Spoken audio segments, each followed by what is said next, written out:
Take a deep breath. We're on a ride. And the world, for some of us, feels like a carnival.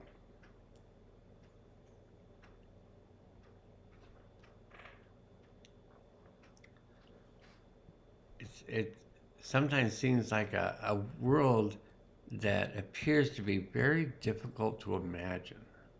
And yet, enough of the consciousness here on the planet has imagined this, and there may be something that I just don't understand, which is true of most everything.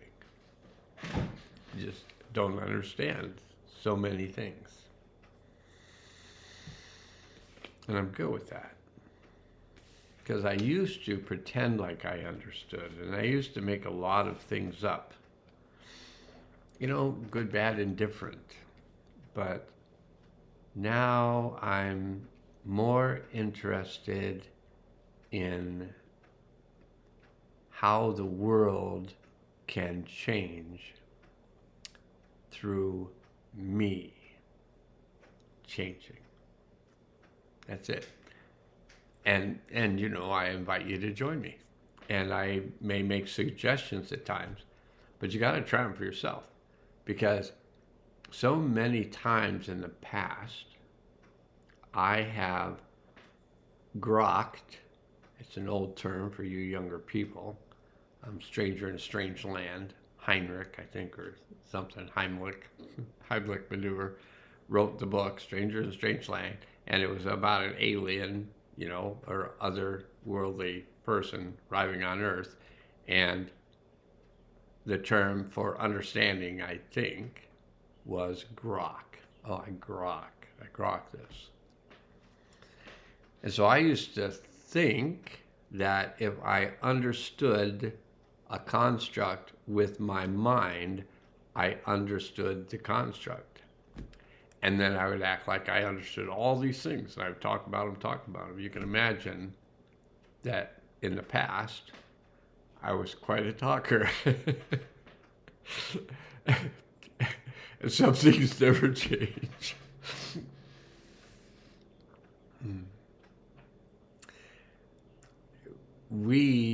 Gosh, there's so many good things that are happening. Yeah, and there's some crap too. You know, I'm not turning away from the crap. I'm facing it. I'm receiving it. I'm working with it through the heart to the best of my abilities. And when I'm sad, I feel sad. When I'm happy, I feel happy. Sometimes they're just moments between the two of sad, happy. Like I just worked with a lot of grief over the loss. I just got word. I wrote a post about it so you can read about it. I won't tell you the whole thing. But I just got word from the son of one of my longest term clients back in Ann Arbor, Michigan. And I wrote a whole thing about it. But anyway, she was like 90 whatever, 97, I think, in that range, 96, 97. She could have been as young as 94, but in that range. And I got to visit her when I was back in November and, cared for her over 40 years. That's a lifetime for some people who exit early. 40 years. Anyway, I went from the grief and loss of that to the excitement of making a video and communicating with you who are my community virtually. But I find no difference because almost anyone I know is virtually my community because all of my healing work is done over the telephone. It used to be hands-on. I used to do things and push this here and push that there and wiggle this a little bit. And I did all that stuff for 40 years. 45 is my 45th year, pushing people around.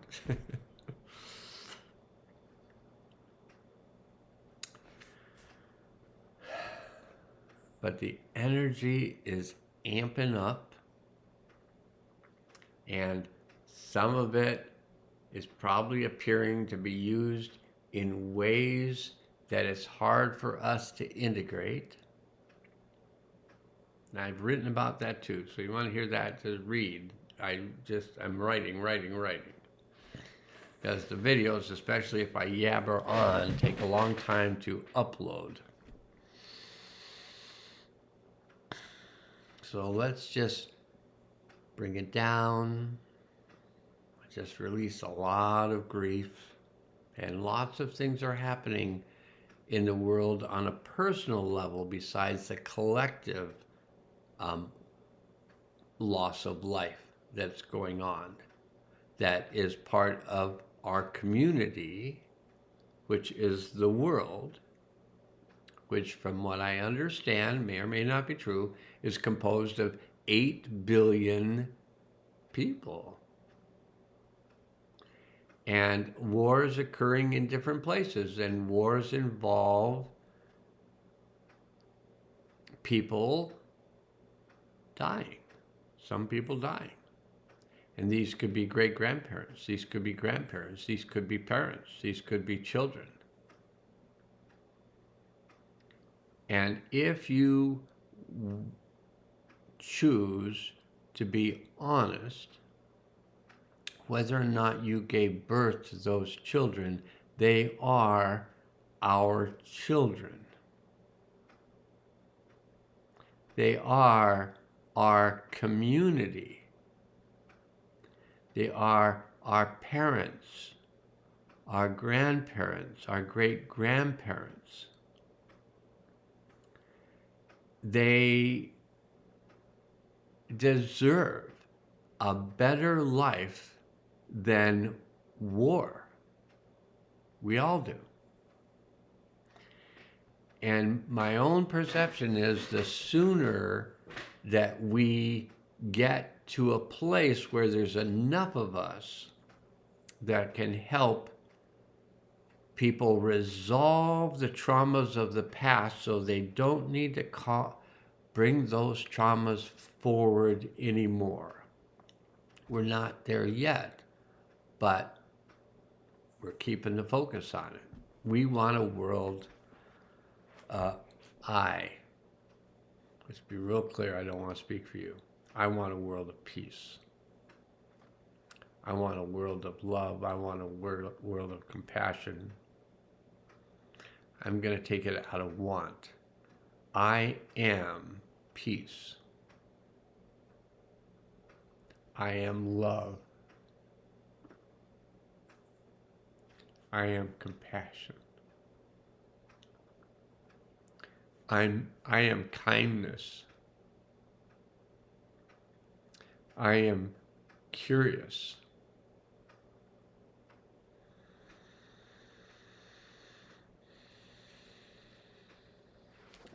I have wisdom. I have power, and I have clarity.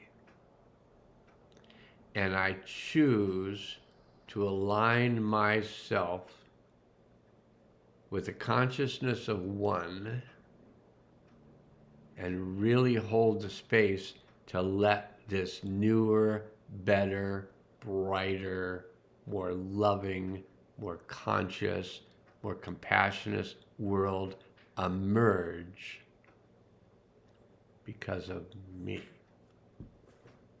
It's the only way it's going to happen. Possibly. I'm not really sure about any of these things, but I really feel that to be true for me. I feel embodied in I choose, I am. So choosing is bringing it in. I'm choosing peace. I'm choosing love. I'm choosing compassion. I'm choosing kindness, curiosity, love, joy, healing. These are my choices. So speaking of that, let's do a healing field. What do you say? I love healing fields. So when you watch my video, you're seeing me get to do what I love. And then you participate in it, and you get to find that you love it. Even if it's uncomfortable, it changes the world. So state these words out loud if you wish.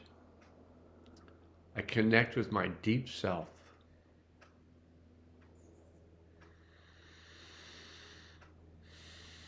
I connect with my higher self. Connect with my highest self. Well, this is really affecting the third eye. I ground myself to the healing center of the earth. I open myself to the healing power of the One. I choose to let go of anything not useful to me now. And if you want help from the higher dimension, seventh dimensional beings, the Hathors, you can say, I choose to work with the Hathors. Okay. Now you don't have to say this next part unless you want to, because you can just listen and it'll happen. I ask the higher self to take us through the portal of time to the event that would be of the highest good to release and integrate at this time. I invite all souls to return to the event, to release and integrate the energy of the event for themselves, and I ask that we all be placed in a field of protection while we do this work. Upon arrival at the event, I ask the higher self to assist us, because we got to do it. We just need some assistance to assist us to release and integrate all energies of the event gently and easily, fully and completely on all levels and through all space and time. Boom. That's the healing field set up. Now we just work with the energies of it. And while we work with the energies, I want to talk about the tarot cards that were pulled today. And the first card we got, which was, I was asked by another human being, not by AI, but by another human being, I was asked, what would it be good for that person to be focused on in this day? This is the 24th of June, 2025. And so the card that showed up was the Two of Swords, which has to do with peace. I wonder if there's a place. No, it's got to be up in order to get on the camera. I don't have any place to set it. But while I read it, it's kind of interesting what this card is about. So the Two of Swords represents peace.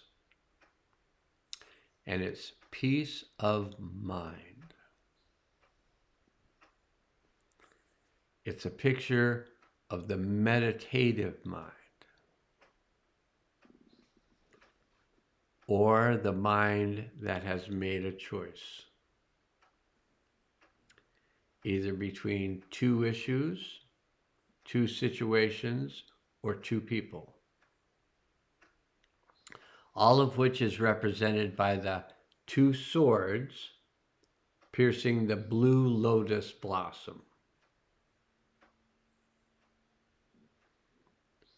of wisdom.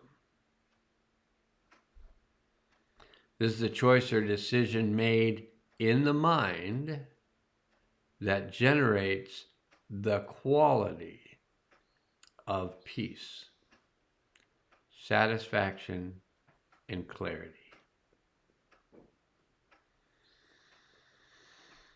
The four pinwheels in the back of the card, background of the card, indicate that there is resolution or peace of mind that pervades all levels of consciousness, mental, emotional, spiritual, and physical. Peace that is experienced pervasively throughout the system is represented by the handles of the swords which have angels coming off of them. The handles of the swords are also very scorpionic in their shapes, or look like Scorpio, representing peace that goes to a deep and substantial level, which is the essence of Scorpio. Scorpio is the sign in astrology that is most associated with transformation. Can be taken many ways. And so this is a transformative peace of mind, what we might refer to as vivid peace. We're such lucky beings to get to be alive during this transformative process. And through this process, it's like in your body, cells are sloughed off. I don't want to talk about loss of life of human beings being a sloughing off of cells. But we all came here for this experience, and some of us will make it through, some of us will be exiting. In some ways, I feel like our job is to hold the space for all of it, not turn away, not avoid the pain when we feel it, like right now. I feel it. I feel a tension in a certain part of my back as I begin working with this. I feel a tension in a certain part of my back. It might be from some war we're clearing in the field. Some past war we're clearing in the field, so we can bring that information into the present and look forward to the future without the need for these wars. There probably isn't a need for them now, but they're happening.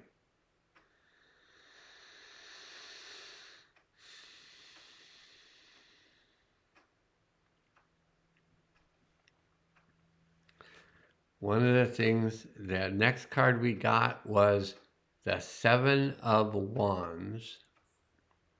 And the wands are about creativity. And they're not swords, they're wands. And that center wand is giving off light. At first I thought when I saw it that it was a plant that was budding, which it might be as well. But then it seemed like it was giving off light, and wands are related to the soul. The Seven of Wands represents the quality of valor. Just seek inside yourself for that feeling of that word and what it represents to you. Valor is the courage. It makes me teary to read these words and to read them to you. Valor is the courage to stay by what you value. Not to compromise or to settle for less. The central niched wand on this card represents a reminder to trust your experience. If you have the courage to stay by what you value, things will unfold like the lotus blossoms, renew and regenerate themselves, or allow you to move in new directions that you value. And so there are two interesting words, valor and value. Valor is the courage to stand by what you value. These will allow you to move in new directions.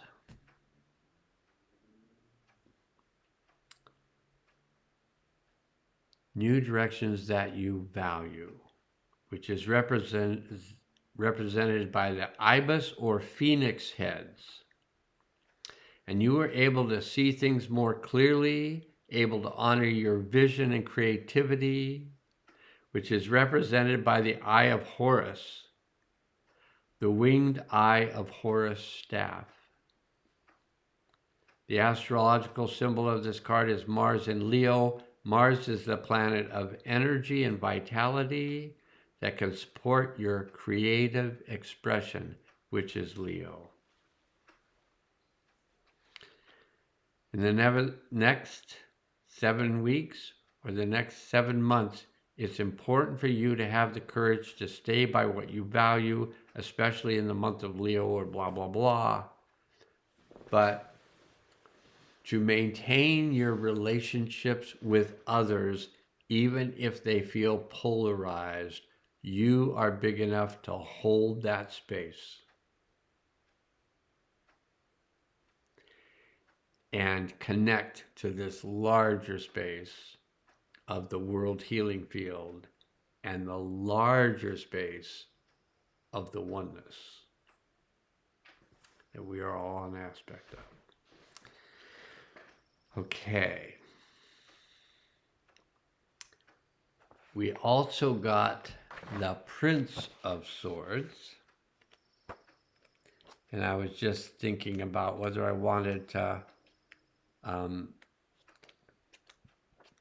read the card of the Prince of Swords first or the card of the Eight of Cups first, kind of the emotional aspect. So we have the spiritual aspect in the wands, the mental aspect in the swords, and the emotional aspect in the cups.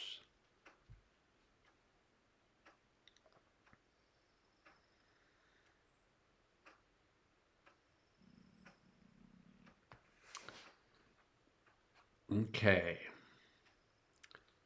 Now we got the Prince of Swords. There it is.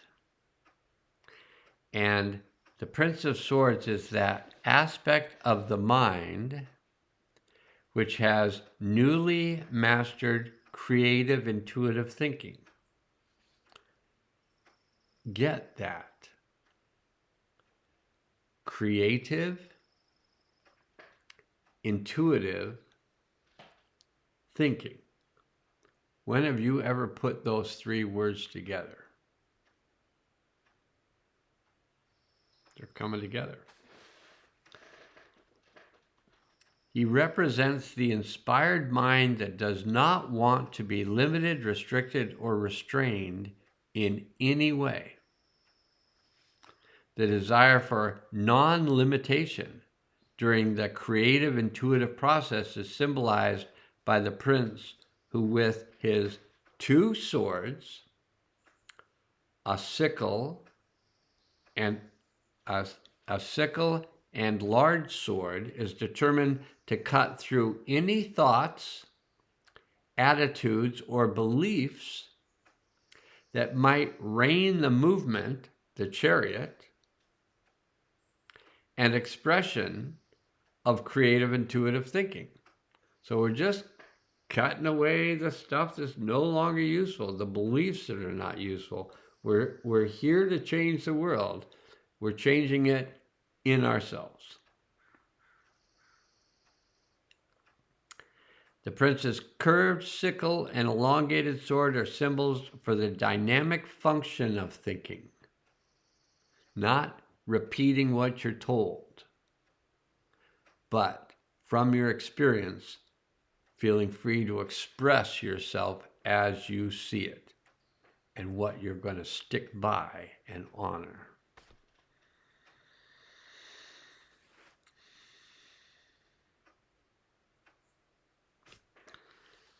Mastery of creative and intuitive thinking. The last card we got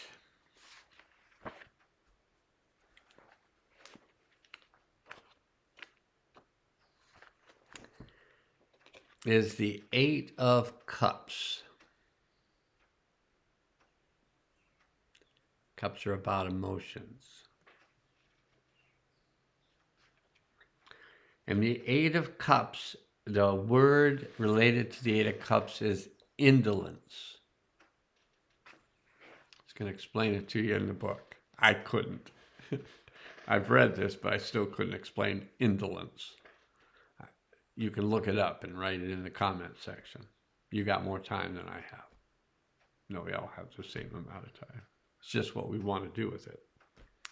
Okay, the Eight of Cups is indolence or emotional inertia as result of over-giving patterns. This symbol represents emotional stagnation and inertia as a result of overextending yourself and not honoring your own limits and boundaries. I just have to say, Deborah, because she wrote some wonderful words today that just touched my heart. So it's overextending ourselves, and I'm guilty. Guilty as charged. Being able to set limits and boundaries. The Eight of Cups represents the emotional state of feeling tired, drained, depleted, and emotionally ripped off. And I have heard this repeatedly in the last week from many people. But in here, it talks about as a result of filling others' needs and wants to the brim, which is symbolized by the lighted holes in the sea that are filling up with overextended energy. Boy, might be wanting to watch that. The holes in the sea.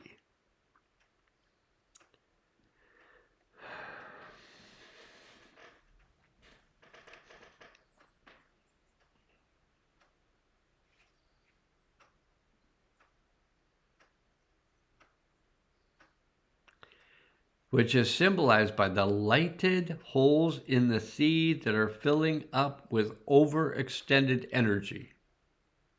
This symbol reflects the tendency to overgive or randomly overextend oneself. It symbolizes a need to honor your own limits and boundaries, especially in areas where one is emotionally involved. Has anyone been feeling emotionally involved recently? The astrological aspect of this symbol is Saturn in Pisces. The planet Saturn reminds us that we must establish structures or discipline in our life. And Pisces is the astrological symbol of emotional fluidity.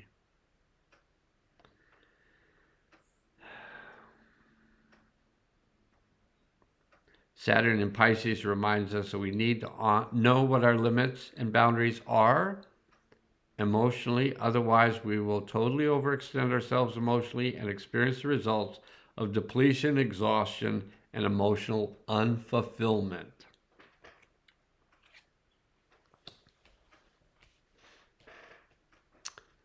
Boundaries for your energies.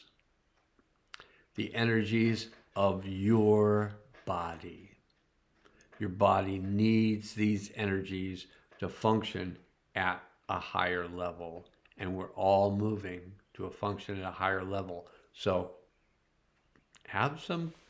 work with some boundaries and a recognition when you're overextending yourself and not getting rejuvenated by the world and by our grounding to the healing center of the earth and by our opening to the healing power of the one.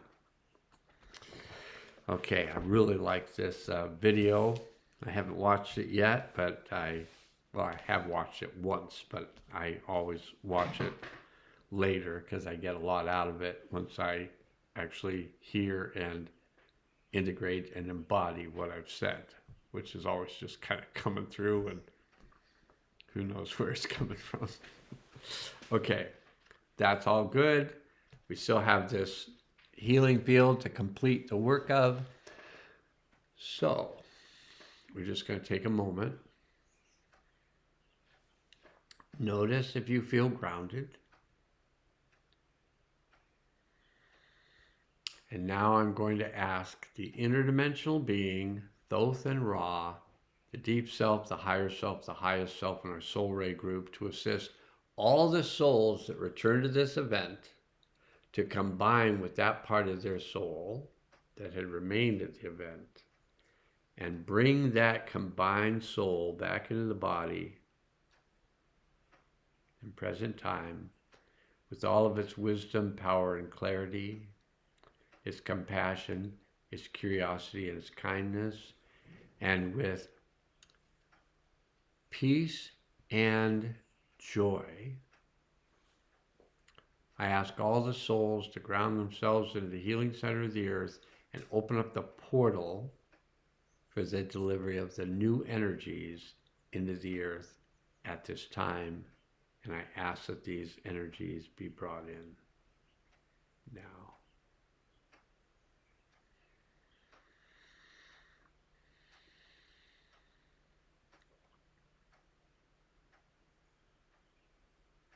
All the way to the healing center of the earth, coming from the healing power of the One. And we ask that these be activated, and I let the universe and beyond know that this has been done and that it's good.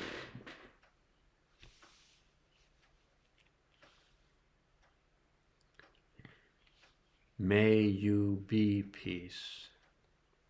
May you be love. May you be wise. May you be powerful. May you have compassion, curiosity, and kindness, and experience love, peace, and joy.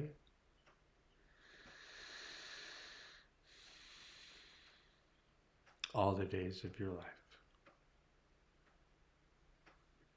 And sometimes when somebody's kind of preachy, like I was a little preachy today, I felt the life moving through me. But sometimes after somebody's been preachy, the old school was to say amen. But for me, I'm new school. I'm old and new school, but my new school is all women. So we can say amen, all women, and we've got it in balance. And now we can change.